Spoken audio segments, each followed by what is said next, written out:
Hi everyone, great to be with you again, and we're going to look again at some stories of the resurrection.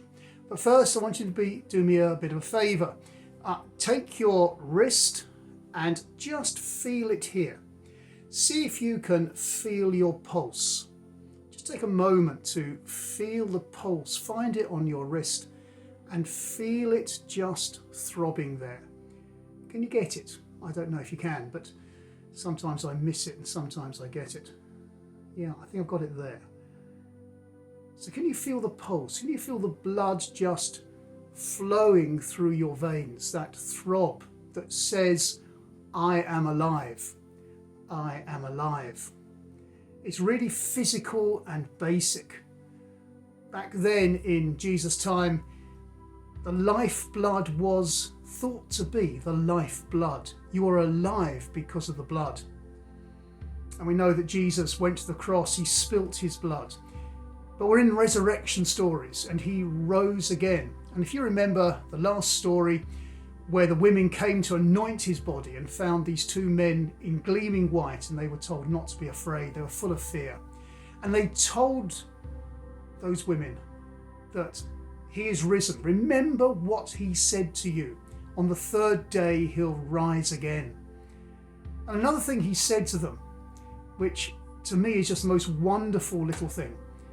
I am the resurrection and I am the life.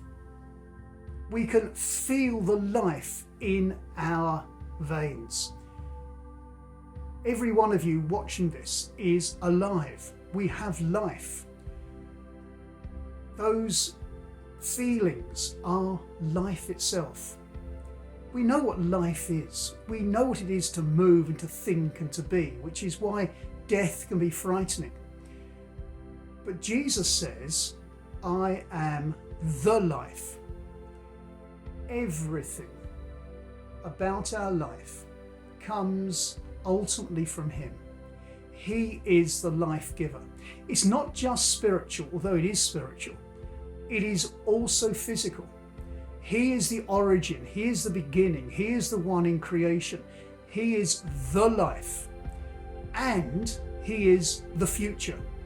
He is your future. He is my future. And that's where the resurrection bit comes in. We're going to explore more and more about resurrection. But we have a future. We have the possibilities of endless development, of endless life, of endless growth, of endless experience, of endless joys, of new things. I am the resurrection and the life, he says. He is the life and he is the resurrection. Just as he is the life before us and after us, so he is the resurrection before us and after us, in the sense that we follow his pattern. He is the one whom we follow. That's why we need to be disciples, because by following him, we might go to the cross, carrying our cross as he commanded us to do. But we also know the joy of his resurrection and his life, now and in the future, because we too will rise again. Feel that lifeblood again. It will be there for eternity. Amen.